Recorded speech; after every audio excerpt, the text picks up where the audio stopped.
திமுக Kottaikadu KVR Rajendran நினைவேந்தல் பட திறப்பு விழா. தமிழக கொள்கை பரப்பு துணைச் செயலாளர் பெருநற்கிள்ளி நினைவேந்தல் உரையாற்றினார்.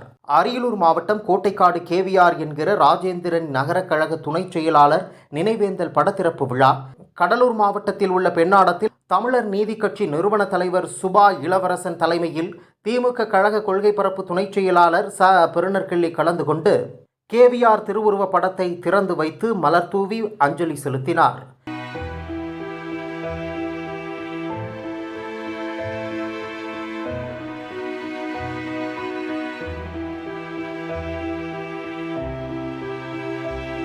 மேலும் திருக்குறள் கூட்டமைப்பு தலைவர் மு. ஞானமூர்த்தி, துணைத் தலைவர் சீனு பழமலை, முன்னாள் பாமக மாவட்ட தலைவர் ஆடியபாதாம் மற்றும் குடும்பத்தினர், உறவினர்கள் உள்ளிட்ட பலர் கலந்து கொண்டு KVR படத்திற்கு மலர் தூவி அஞ்சலி செலுத்தினர். இந்த நிகழ்ச்சியில் கலந்து கொண்ட தமிழக கொள்கை பரப்பு துணைச் செயலாளர் பெருநற்கிள்ளி நினைவேந்தல் உரையாற்றினார். திருமணத்திலே திட்டக்குடியில் நான் பார்க்கிறேன், யாரோடோ பேசிக் கொண்டிருப்பவர் வழக்கம் போல் எழுந்து நின்று அந்த வெண்கல குரலோடு வாங்க தலைவரே என்று சொல்லுகிறார். கம்பீரமாக பார்த்துவிட்டு நான் கால் எப்படி இருக்கிறது என்று கேட்கிறேன். நீங்களும் உங்கள் மாப்பிளையும் பார்த்த சிகிச்சை சிறப்பாக இருக்கிறது, நான் நன்றாக இருக்கிறேன் என்று அந்த உரத்த குரலில் ஒலித்தது என் காதில் இன்னும் ஒலித்துக் கொண்டே இருக்கிறது. மரணத்தை தள்ளி போட்டிருக்கலாம், இயற்கை செய்திருக்கிற சூழ்ச்சி எனக்கு பெரும் வருத்தத்தை அளிக்கிறது. ஆனால் அவர் வாழ்நாள் கணக்கை பார்க்கிற நிகழ்ச்சியாக சகோதரர் ஞானமூர்த்தி அவர்கள் உறவினர்களை எல்லாம் அழைத்து அந்த மண்ணுக்கே உரியான போர்க்குணத்தை படத்திறப்பிலும் சரி வாழ்வியல் பாடத்தை நடத்தி பகுதியினுடைய வளர்ச்சிக்கு சாலை இணைப்புக்கான போராட்ட நாட்களையும் குறித்து இப்படி நிகழ்ச்சி நடத்துவதுதான் கோட்டைக்காடு ஞானமூர்த்திக்கு இருக்கிற தனி சிறப்பு. அந்த வகையில் மறைந்த அண்ணன் KVR அவர்கள் எனக்கு ஒரு 35 ஆண்டுகளுக்கு முன்பு என்னுடைய மூத்த சகோதரர் மருத்துவர் அன்பினூர்வன் அவர்கள் ஒரு மகிழுந்து வாங்க வேண்டும் என்று நான் முயற்சி செய்கிறேன். இந்த பகுதிக்கு ஒரு நிதி வழங்கக்கூடியவராக இருக்கிற ஜெயின் ஜுவல்லரி என்கிற நகை கடையினுடைய அதிபர் அகர்ச்சந்த் அவர்களுக்கு ஒரு பாதுகாப்பு மக்கள் தொடர்பு அதிகாரியாக 35 ஆண்டுகளுக்கு முன்பே ஆங்கிலத்தில் சொல்வதை போல பேக் போன் என்று சொல்வதை போல ஒரு மிகப்பெரிய பின்பலமாக இருந்தவர் ராஜேந்திரன் அவர்கள். குஜராத்தில் இருந்து வந்த மார்வாடி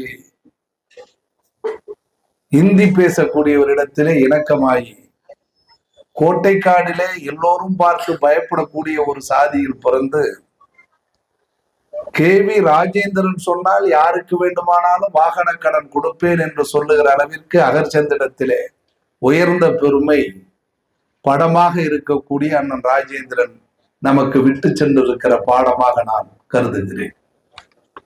அன்றைக்கு ₹1 இல்லாமல் நானும் என் சகோதரரும் போகிற பொழுது சகோதரர் ராஜேந்திரன் அவர்கள் எங்களுக்கு கொடுத்த நற்சான்றை வைத்துக் கொண்டு ஒரு பெட்டியில் அன்றைக்கு 500, 1000 ரூபாய் தாட்கள் எல்லாம் இல்லை, ₹100 தாட்கள், ₹1,00,000 கட்டை பையிலே கொடுத்து பரங்கிப்பேட்டையிலே போய் அந்த மகிழ்வுந்தை வாங்கிட்டு வந்தேன்.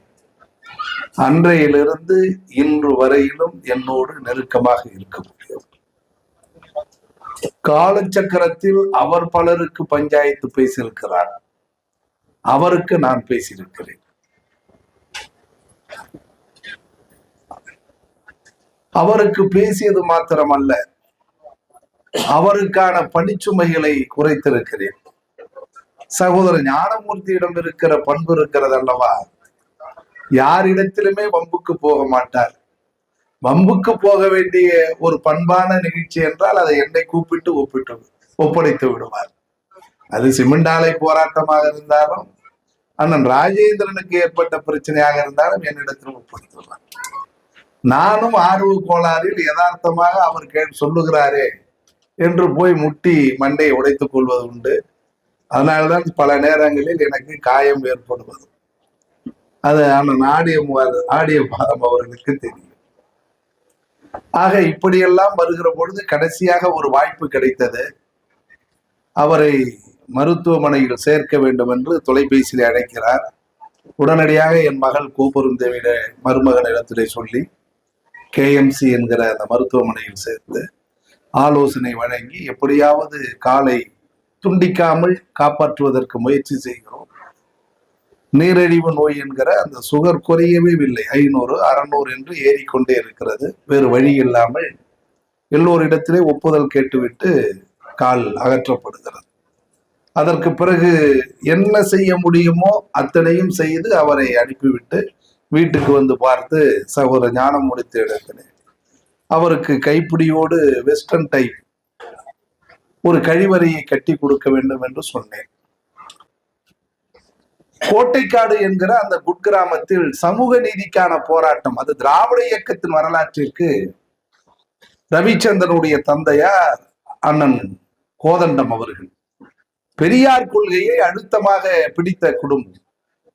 அதன் வழியிலே சகோதர ஞானமூர்த்தி அவர்கள் பெண்ணாகரத்திலே பகுத்தறிவாளர் கழகத்திலே ஆற்றிய பணி, அவருடைய குடும்பத்தில் நடந்த அத்தனை நிகழ்வுகளும் சுயமரியாதை நிகழ்ச்சிகள். அதற்கெல்லாம் தாங்கி பிடித்தவர் ஐயா வேலாயுதம் அவர்கள். அது ஐயா முருகேசனாக இருந்தாலும், கோதண்டமாக இருந்தாலும், வேலாயுதமாக இருந்தாலும், திருச்சிராப்பள்ளி என்று சொல்லுகிற அந்த மாவட்டத்தின் கடைகோடி மாவட்ட தலைவர், ஆட்சித்தலைவர் வர வேண்டும் என்றால் திருச்சி ஜில்லாவில் இருந்து ஏறத்தாழ ஒரு நாள் பயணம் செய்தால்தான் கோட்டைக்காடு வெள்ளாற்றை பார்க்க முடியும். அந்த இறையூர் கதவணை இருக்கிறது அல்லவா, அதை பார்க்க வேண்டும், வெள்ளத்தை பார்க்க வேண்டும். கோட்டைக்காடிற்கு சாலை பணிகளை பார்க்க வேண்டும். சாலை வசதிகளே இல்லை. முள்ளுக்குறிச்சி வரையிலும் வரலாம், ஆலத்தூர் வரையிலும் வரலாம், அதுக்கான போகவே முடியாது. ஆனால் அங்கிருந்து சுயமரியாதை கருத்துக்களை விதைக்கிற அந்த போராட்ட குணம், அதற்கு பிறகு ஒடுக்கப்பட்ட வன்னிய மக்களுக்கான இடஒதுக்கீடு போராட்டம், இன்றைக்கு திருக்குறளை உலகெங்கும் கொண்டு போய் சேர்க்கிற அரிய முயற்சி, திராவிட முன்னேற்ற கழகத்தில் பயணித்த அரசியல் பொது வாழ்க்கை, இத்தனைக்கும் பின்பலமாக பாதுகாப்பாக எவ்வளவு பெரிய மாளிகையாக இருந்தாலும் அந்த மாளிகையினுடைய கதவை பூட்டுவதற்கு ஒரு பூட்டு, அந்த மாளிகை பாதுகாப்பாக இருப்பதற்கு சுற்றுச்சுவர் இருக்கிற பொழுது ஒரு பூட்டை பூட்டிவிட்டு அந்த கட்டடத்தின் உரிமையாளர், மாளிகையின் உரிமையாளர் நம் இல்லம் பாதுகாப்பாக இருக்கும் என்று எப்படி எண்ணி வெளியே பயணிக்கிறாரோ அப்படித்தான் இந்த சமூகம் பாதுகாப்பாக இருக்கும், மானுட சமுதாயம் பாதுகாப்பாக இருக்க வேண்டும், இருக்கும் என்று மாப்பிள்ளை போன்றவர்கள் மேலை நாடு சென்றிருந்தாலும் சரி, அல்லது உள்நாட்டிலே இருக்கக்கூடிய அடக்கப்பட்டவர்கள், ஒடுக்கப்பட்டவர்கள், விளிம்பு நிலை மக்கள், பாதுகாப்பற்றவர்கள், இவர்களெல்லாம் பாதுகாப்பாக இருப்போம், நமக்கு பாதுகாப்பாக ஞானமூர்த்தி இருப்பார், அவர் அரசியல் இருக்கும் என்று எப்படி எண்ணுகிறார்களோ அதை போல ரவிச்சந்திரனும் சகோதரருக்கு ஞானமூர்த்தியும் பொது வாழ்க்கையில் மிளிர்வதற்கு பாதுகாப்பாக இருந்தவர் அண்ணன் ராஜேந்திரன் அவர். தன்னுடைய அரசியலை பெண்ணாடத்துக்குள் நிறுத்தி கொண்டார். ஆனால் தமிழ்நாடு முழுவதும் அரசியல் பண்ணுவதற்கு தன்னுடைய தம்பிகளை தாங்கி பிடித்தவர், குடும்பத்திற்கு பாதுகாப்பு அரணாக இருந்தவர். இப்படி பல வகையில் அவருடைய சிறப்புகளை எடுத்து சொல்ல முடியும். இந்த பகுதியில் முதல் தலைமுறையாக வாகன கடன் பெறுவதற்கு விருதாச்சலம் அகர்ச்சந்திடத்திலே பல பேருக்கு சாட்சியாக ஜாமீன் என்று சொல்லுகிற அதற்கான பாதுகாப்பை கொடுத்து கடன் பெற்று வாகன கடனை பெற்று தந்தவர், வராத கடனை வசூலித்து தந்தவர். நிர்மலா சீதாராமன் இன்றைய நிதியமைச்சருக்கு தெரியாத நிதி பகிர்வுக்கு கூட அண்ணன் படிக்காத ராஜேந்திரன் அவர்களுக்கு தெரியும்.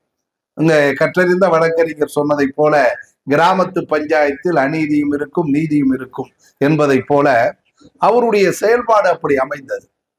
அந்த கிராமத்தில் இருந்து அது திராவிட முன்னேற்ற கழக பொதுக்கூட்டமாக இருந்தாலும், வன்னியர் சங்க போராட்டமாக இருந்தாலும், பொது வாழ்க்கை என்று சமூக விடுதலைக்கான எந்த பணியாக இருந்தாலும் கோட்டைக்காடு, முள்ளுக்குறிச்சி, ஆதனக்குறிச்சி என்று அங்கிருந்து வருகிற பொழுதுதான் அந்த நிகழ்வுகள் எல்லாம் சிறப்புறும்.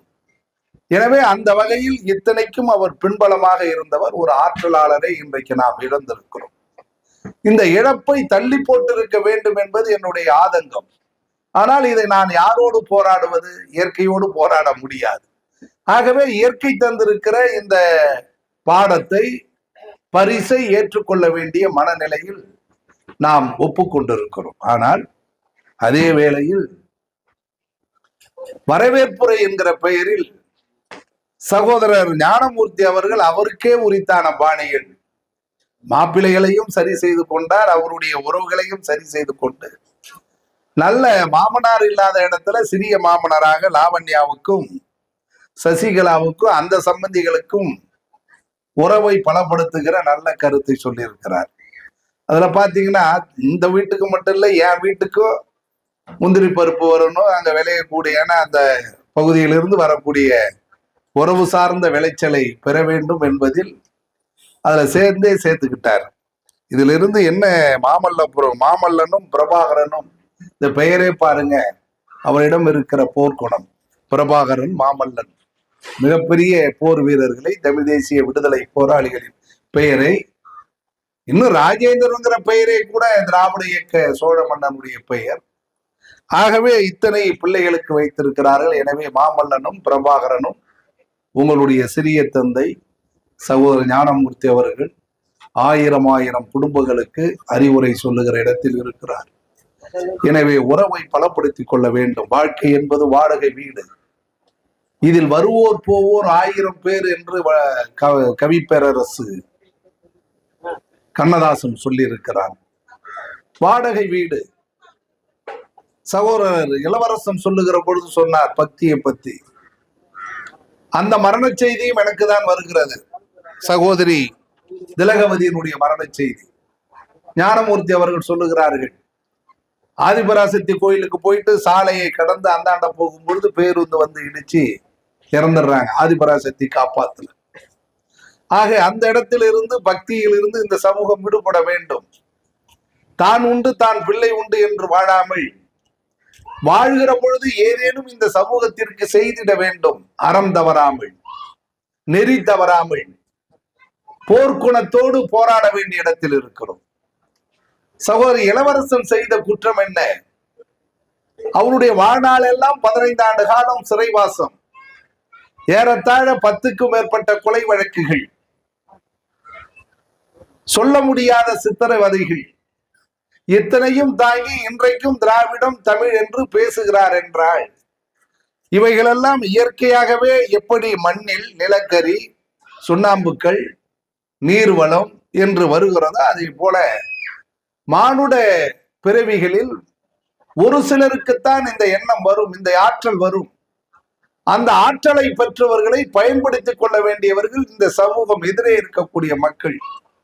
எனவே அவர் ஆற்றுகிற பணியாக இருந்தாலும், சகோதரர் ஞானமூர்த்தி ஆற்றுகிற பணியாக இருந்தாலும் நாம் பயன்படுத்திக் கொள்ள வேண்டும். இந்த சமூகம் இன்றைக்கு அரசியலால், சாதியால் கூறு போட்டுக் கொண்டு இருக்கிறது. எல்லோரும் ஒரு வகையில் ஏமாற்றப்பட்டவர்களாக இருக்கிறோம், ஏதோ ஒரு வகையில் வஞ்சிக்கப்பட்டவர்களாக இருக்கிறோம். எங்கள் பொது வாழ்க்கையில் எங்கள் தியாகம், எங்கள் அகவை, இளமை எல்லாம் எங்கோ தொலைத்திருக்கிறோம். சரி, இருப்பவர்களாவது அண்ணன் ஆடிய பாதம் போன்றவர்கள் பயன்படுவார்கள் என்றால் அவரும் கொள்ளையும் விளையவில்லை, பொது வாழ்க்கையும் செழிக்கவில்லை என்று அவரும் சொல்லுகிறார். விஸ்வநாதனும் அவருடைய தியாகமும் பெரிய தியாகம். ஆனால் நாங்கள் பொது வாழ்க்கையில் அரசியல் வாழ்க்கையில் ஏமாற்றப்பட்டிருக்கிறோம். ஆனால் தனி மனித வாழ்க்கையில் எங்களை விட யாரும் அடைய முடியாத, மற்றவர்கள் அடைய முடியாத உயரத்தை அடைந்திருக்கிறோம் என்றால் அது பெரியார் காட்டிய பகுத்தறிவு என்கிற ஒரே ஆயுதத்தில் தான் நாங்கள் வளர்ந்திருக்கிறோம். பகுத்தறிவு தான் மூலதனம், வேறொன்றும் இல்லை. அது சகோதரர் ஞானமூர்த்தியாக இருந்தாலும், எனக்காக இருந்தாலும், இளவரசனுக்காக இருந்தாலும்.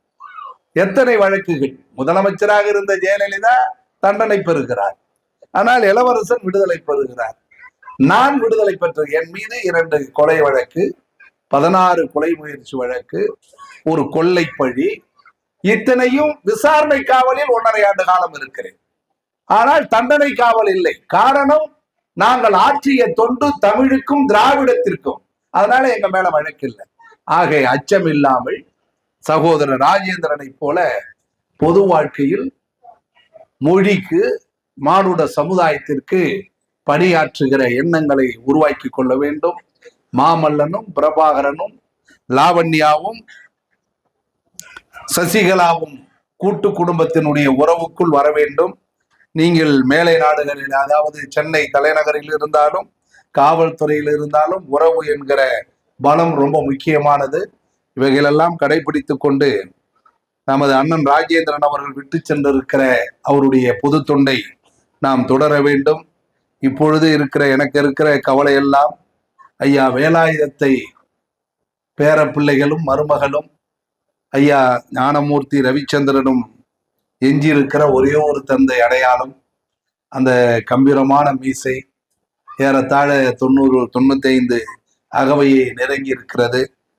அவருக்கு வேலை அறிந்து உணவு கொடுக்க வேண்டிய முதியோர்களுக்கான சவால் ரொம்ப அதிகமாக போய்விட்டது. வேகமாக தேடுதல் சமுதாயத்தில் நாம் வாழ்ந்து கொண்டிருக்கிறோம். 60-65 வயதுக்கு மேல் எனக்கே கூட அந்த நிலைமையில் தான் நானும் வாடிக்கொண்டிருக்கிறேன். என்னுடைய பேரன் அஜிரனுக்கும் பேத்தி புகழிற்கும் என்னுடைய துணைவியார் எல்கேஜி படிக்கிறவனுக்கு தயார் செய்கிற உணவை எனக்கு கிடைப்பதில்லை. கேட்டால் அவன் 6 மணிக்கு 9 மணிக்கு பாடசாலை போக வேண்டும், அதனால் அதை தயார் செய்யணும். நீங்க போனா போனா பொது வாழ்க்கைக்கு போறவங்களுக்கு அதுதான். ஆனா அது இயற்கையா ஞானமூர்த்திக்கு மகிழ்ச்சி அமைஞ்சு போச்சு. ஆகவே அந்த வகையில் இந்த குடும்பம் கோட்டைக்காடிலே இந்த மூவரும் செய்திருக்கிற தியாகம் மிகப்பெரிய தியாகம். இவைகளெல்லாம் எங்களுக்கு பொது வாழ்க்கையில் இருப்பவர்களுக்கு, மானுட சமுதாயத்திற்கு, ஆங்கிலத்திலே சொல்வதை போல ரோல் மாடல் என்று சொல்வார்கள். பின்பற்றுகிறவர்கள், மற்றவர்கள் பின்பற்றுபவர்கள் பயன்படுத்திக் கொள்ள வேண்டிய, கடைபிடிக்க வேண்டிய நல்ல குடும்பம். அந்த குடும்பத்தில் ஒரு தூண் இன்றைக்கு நம்மை விட்டு சாய்ந்திருக்கிறது. சாய்ந்த தூணை நிமித்தி பிடிக்கிற இடத்தில் மாமல்லனும் பிரபாகரனும் இருக்கிறார்கள். மறைந்த ராஜேந்திரன் நமக்கு பாடமாக அமைந்திருக்கிறார். எனவே அவர் இடத்திலே இருந்த நல்ல பண்புகளை பாடமாக எடுத்துக்கொண்டு சில பண்புகளை செய்திகளை பின்னுக்கு தள்ளிவிட்டு ஒற்றுமையாக வாழ்ந்து கோட்டைக்காடு என்கிற அந்த கிராமத்திற்கும் உங்கள் குடும்பத்திற்கும் உள்ள பெருமையை நிலைகுலையாமல் பார்த்து கொள்ளுங்கள் என்று சொல்லி எனது வீர வணக்கத்தை திராவிட முன்னேற்ற கழகத்தில் பயணிக்கிறேன் என்பத அந்த உரிமையோடும் குடும்ப ரீதியாகவும் செலுத்தி உரையை நிறைவு செய்கிறேன்.